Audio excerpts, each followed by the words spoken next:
انبیاء کی نمائندگی کرتے ہوئے اسد سلمہ نے خطیب اکبر کے کارہائے نمایاں کو اجاگر کیا، چاہے ماڈل نکار نامہ ہو یا دہشت گردی کے چہرے کو اسلام کے چہرے سے الگ کرنے کی صحیح ہو۔ یہ وہ کارہائے نمایاں ہیں جو ان کو ہمیشہ زندہ رکھیں گے اور ہم انہیں یاد کرتے رہیں گے۔ ہمارے درمیان مقررین ماشاء اللہ سے کثیر تعداد میں ہیں۔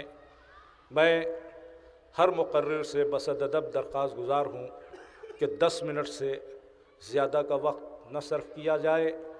اب میں نہایت ادب سے گزارش کر رہا ہوں اپنے مہمان مقرر رائے بریلی سے تشریف لائے ہوئے حجت الاسلام والمسلمین مولانا قمبر علی نقوی سے کہ تشریف لائیں، قمبر علی رضوی سے کہ تشریف لائیں اور خراج عقیدت کے جملے پیش کریں۔ تشریف لا رہے ہیں جناب قمبر صاحب۔ بڑے شوق سے سن رہا تھا زمانہ، ہم ہی سو گئے داستاں کہتے کہتے۔ یہ شعر ویسے تو بہت سے موقعوں پر پڑھا جاتا ہے، لیکن اس شعر کی ترجمانی اور اس شعر کا مصداق یقیناً اس وقت جو ذات گرامی ہے اس کے لیے کچھ کہنے کی ضرورت نہیں ہے کہ سننے والوں کی تشنگی کم نہیں ہوئی تھی، داستاں کہنے والا سو گیا۔ یہ میں اس لیے کہہ رہا ہوں کہ بھاونگر والوں نے کہا کہ خوش قسمتی سے اس سال مولانا جناب سیدہ کی شہادت کی مجلسیں پڑھنے کے لیے آ رہے ہیں۔ اس طرح کتنے وعدے رہے ہوں گے، شہر کے لوگ بھی گواہ ہیں، باہر کے لوگ بھی گواہ ہیں کہ انتظار تھا کہ وہ ہاسپٹل سے صحت یاب ہو کر آئیں اور پھر ہم ان سے ذکر محمد وآل محمد علیہ الصلاۃ والسلام سنیں۔ یعنی ایسا نہیں تھا کہ مرض ایسا رہا ہو کہ یہ کہا جائے کہ اس سال کا محرم نہیں پڑھا، اس سال کا چہلم نہیں پڑھا۔ یقیناً یہ اور پھر پوری دنیا میں اس طرح کی طلب، اس طرح کا شوق آخری وقت تک کسی خطیب کے لیے موجود رہنا، یقیناً علماء، فضلاء، خطبہ، شورا سب بیٹھے ہوئے ہیں۔ یقیناً ایک نہ ایک مدت ہوتی ہے، لیکن 60-65 سال کے عرصے میں تشنگی کا کم نہ ہونا یقیناً یہ خطیب کا تو کمال ہے ہی ہے، لیکن یہ اصل میں کمال ان ذوات مقدسہ کا ہے کہ وہ ان کا ذکر کرتا تھا کہ جن کے ذکر میں کبھی بھی کوئی کمی ہوتی ہی نہیں ہے۔ فکر کرنے والا ہونا چاہیے، پھر دیکھیے فضائل کے سمندر سے وہ کیسے کیسے موتی لے کر آتا ہے۔ یقیناً ہم بڑے فخر کے ساتھ اپنے بزرگوں کے اقوال کو نقل کرتے ہیں، اور میں تو برسر منبر ان بزرگوں کا نام لیتا ہوں، اور اس میں ایک نام، یہ بڑا نام ہے کہ جو ہم بڑے فخر کے ساتھ جب کوئی جملہ نقل کرتے ہیں، اس لیے کہ یہاں فکر کا تسلسل ہے، اور کبھی اگر فکر ٹکراتی بھی ہے تو ہم شکر ادا کرتے ہیں کہ ہم اسی شجرہ طیبہ کو پیش کر رہے ہیں جس شجرہ طیبہ کو ہمارے بزرگ پیش کرتے تھے، چاہے وہ علامہ رشید ترابی مرحوم رہے ہوں، چاہے خطیب الایمان مرحوم رہے ہوں، چاہے خطیب اکبر رہے ہوں۔ یقیناً یہ فکر کا تسلسل یہ بتاتا ہے کہ یقیناً ہم اسی راستے کے مسافر ہیں جس راستے پر وہ سفر کر رہے تھے۔ اور عزیزان محترم، خطیب اکبر اعلی اللہ مقامہ کی باتیں اتنی ہیں کہ میں ہی نہیں، یہاں بیٹھے ہوئے جو لوگ بھی ہیں، اگر ان کی باتوں کو خالی نقل کرنا شروع کر دیا جائے تو گھنٹوں گزر جائیں گے اور بات مکمل نہ ہوگی۔ چاہے ان کی سادگی کا ذکر کیا جائے، چاہے ان کے خلوص کا ذکر کیا جائے، چاہے ان کے تحمل کا ذکر کیا جائے، لیکن اصل بات یہ ہے کہ انہوں نے اپنے کو منبر کے لیے وقف کر دیا تھا۔ لوگ اداروں سے پہچانے جاتے ہیں، لیکن وہ ایسا خطیب تھا کہ اس سے ادارے پہچانے جاتے تھے۔ یعنی میں بہت احتیاط سے اگر جملے کہوں کہ لوگ اپنی خطابت کو عروج تک پہنچانے کے لیے مختلف ذریعوں اور وسیلوں کو اپناتے ہیں تاکہ ان وسیلوں کے ذریعے سے اس کی خطابت پہچانی جائے، لیکن یہ خطیب اکبر کا کمال تھا کہ انہوں نے اپنی خطابت سے اداروں کو تو فائدہ پہنچایا ہے لیکن کسی ادارے سے کوئی فائدہ نہیں لیا۔ میں پھر کہہ رہا ہوں کہ شیعہ پرسن اللہ نے ان کی شخصیت کو نہیں بڑھایا۔ اگر کوئی یہ سوچے کہ ان اداروں کی وجہ سے ان کو کوئی فائدہ ملا ہے، نہیں، بلکہ ان کی خطابت کی جو مصروفیت تھی اس میں کچھ کمی تو آپ کہہ سکتے ہیں، لیکن ان اداروں کی وجہ سے یا کسی بھی ادارے کی وجہ سے انہوں نے اپنی خطابت کو، اور پھر اس میں اصل بات ہے وقف ہو جانا۔ یعنی ہم جیسے لوگوں کی حیثیت کیا ہے؟ ہم تو ایک ادنا سے طالب علم ہیں، لیکن بڑے معذرت کے ساتھ میں ایک جملہ کہتا ہوں کہ مثلاً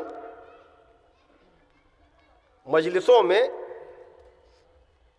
کتنا ہی اچھا شاعر کیوں نہ ہو، زیادہ دیر تک مجمع اسے نہیں سنتا۔ قصیدے خوانیوں میں کتنا ہی اچھا مقرر کیوں نہ ہو، اگر تقریر لمبی ہونے لگتی ہے تو آدمی کہتا ہے کہ بہت دیر کر رہے ہیں۔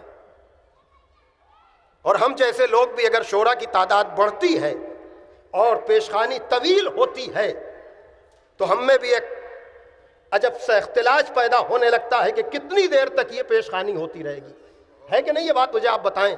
لیکن ابھی گوئلی میں مولانا سرکار مہدی صاحب مرحوم کا 40واں تھا اور 1:30 بج گئے تھے پیشخوانی ہوتے ہوتے۔ جو لوگ وہاں بیٹھے ہوئے تھے وہ لوگ کہہ رہے تھے کہ کتنی دیر تک پیشخوانی ہوگی، اور خود میں نے بھی خطیب اکبر علی اللہ مقامہ سے کہا کہ بہت دیر ہو رہی ہے، تو کہا سلف الصالحین سے یہ ہوتا چلا آ رہا ہے اور یہ ہوتا رہے گا۔ گویا کہ جو شرکت کرنے والے تھے ان کے اوپر تو رد عمل تھا، لیکن یہ 80 سالہ خطیب اس کے تحمل میں کوئی فرق نہیں آیا کہ وہ یہ اظہار کرے کہ شورا کا سلسلہ کیوں آگے بڑھ رہا ہے۔ تو یہ ایک میں نے مثال دی ہے، اس طرح کی ہزاروں مثالیں پیش کی جا سکتی ہیں کہ ہم جیسے جہاں جلدی میں بول پڑتے ہیں، لیکن یہ اس کے تحمل کا کمال تھا کہ کتنا ہی پینک ہونے والا معاملہ ہو لیکن اس کے مزاج میں کبھی نہ انتشار ہوتا تھا نہ تشدد ہوتا تھا، جس سے پتہ چلتا تھا کہ جب مزاج میں توازن ہوتا ہے تبھی عادلانہ مزاج بنتا ہے۔ اور ذاتی تعلقات کی جہاں تک بات ہے، میرا بہت زیادہ تعلق نہیں تھا، لیکن میں ایک بات خالی کہوں گا، میں جب آ کر انتقال والے دن اپنے بھائی مولانا یعصوب صاحب سے ملا تو انہوں نے فوراً یہی جملہ کہا کہ قمبر بھائی آپ جھوٹوں بلاتے تھے وہ سچوں آتے تھے۔ دیکھیے جس پائے کے وہ خطیب تھے، مجھ جیسے آدمی کے لیے عذر کر لینا ان کے لیے کوئی بات نہیں تھی، اور ہمیں برا بھی نہ لگتا، اس لیے کہ صحت کا بھی تقاضا تھا، مصروفیت کا بھی تقاضا تھا کہ کوئی سنڈے یا کوئی بھی دن خالی نہیں رہتا تھا۔ لیکن جب میری والدہ مرحومہ کا انتقال ہوا 16 ربیع الاول کو تو وہ لندن میں تھے۔ میں بتا رہا ہوں مزاج کی سادگی جس وجہ سے آدمی گرویدہ ہو جاتا ہے، جس وجہ سے آدمی بھلائے نہیں بھولتا ہے، اور یقیناً یہ چیزیں ایسی ہیں جو ہم سب کے لیے درس و سبق ہیں۔ وہ لندن میں تھے، میں نے یہاں ہندوستان سے فون کیا، صرف یہ بتایا کہ یہ تاریخ ہے 40ویں کی، اگر آپ پڑھ دیں تو بہت اچھا ہوگا۔ خدا کی قسم ایسی شخصیتیں ملیں گی کہاں؟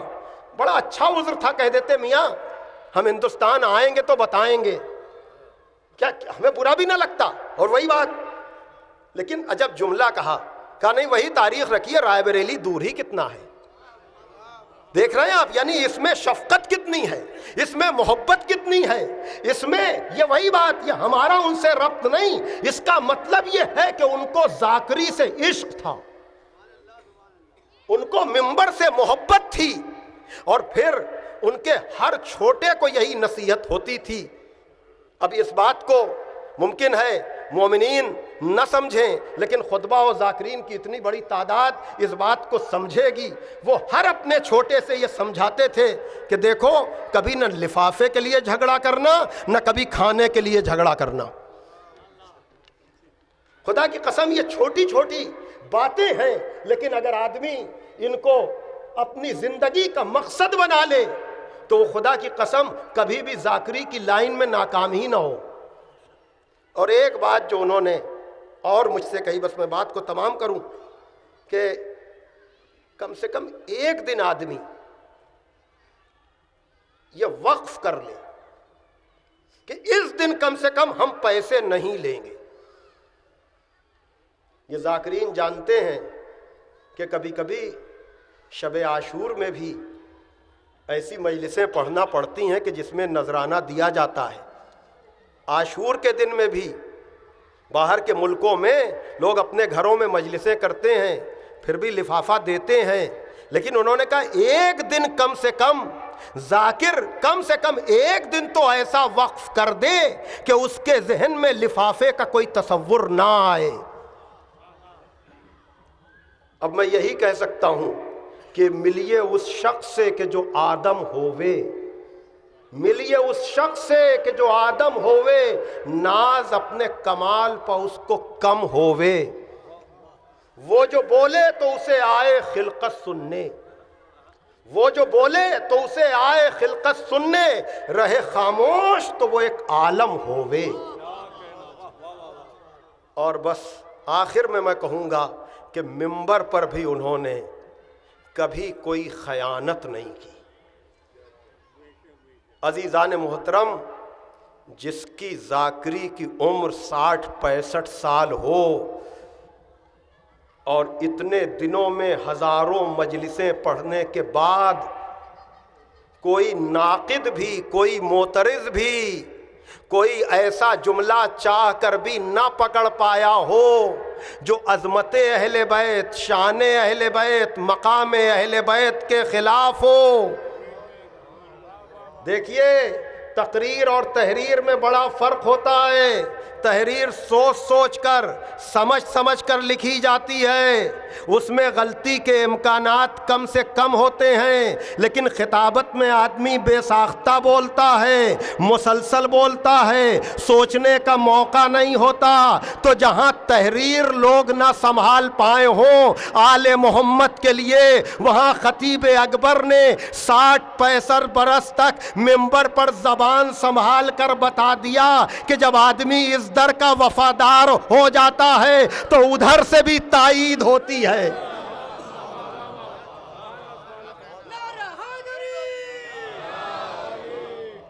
بس عزیزان محترم، یقیناً میں دل کی گہرائی سے ان کے برادر خطیب العرفان مولانا مرزا محمد اشفاق صاحب قبلہ، مولانا مرزا اعجاز عباس صاحب، مولانا یعصوب عباس صاحب اور ان کے برادران اور ان کے خانوادے کی خدمت میں اپنی طرف سے اور سبھی لوگوں کی خدمت کی طرف سے دل کی گہرائی سے تعزیت پیش کرتا ہوں۔ بس اب آخر میں ایک شعر میں پڑھوں گا علامہ رشید ترابی مرحوم کا، کہ دیکھیے معاملہ یہ ہے کہ ہم سب کو صرف اور صرف ذکر آل محمد کرنا چاہیے، اس کا اثر کہیں بھی کیسا بھی ہو یہی خطیب اکبر کو بہترین خراج عقیدت ہوگا۔ اسی کے وہ مجاہد تھے کہ مجبور تیرے ذکر سے ہیں، ذکر نہیں اور، مجبور تیرے ذکر سے ہیں، ذکر نہیں اور، لیکن ہے اثر اس کا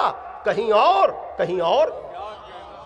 مجبور تیرے ذکر سے ہیں، ذکر نہیں اور، لیکن ہے اثر اس کا کہیں اور، کہیں اور۔ جب نقش قدم ان کے مٹاتا ہے زمانہ، ہر نقش کو لے لے کے ابھرتی ہے زمین اور۔ اے قافلہ سالار ترابی پہ کرم ہے، کر نہیں، ہم آمین والے نہیں ہیں، ہم الحمدللہ رب العالمین والے ہیں۔ اے قافلہ سالار ترابی پہ کرم ہے، لیکن یہ ایک نہیں، بیٹھے ہیں کچھ خاک نشیں اور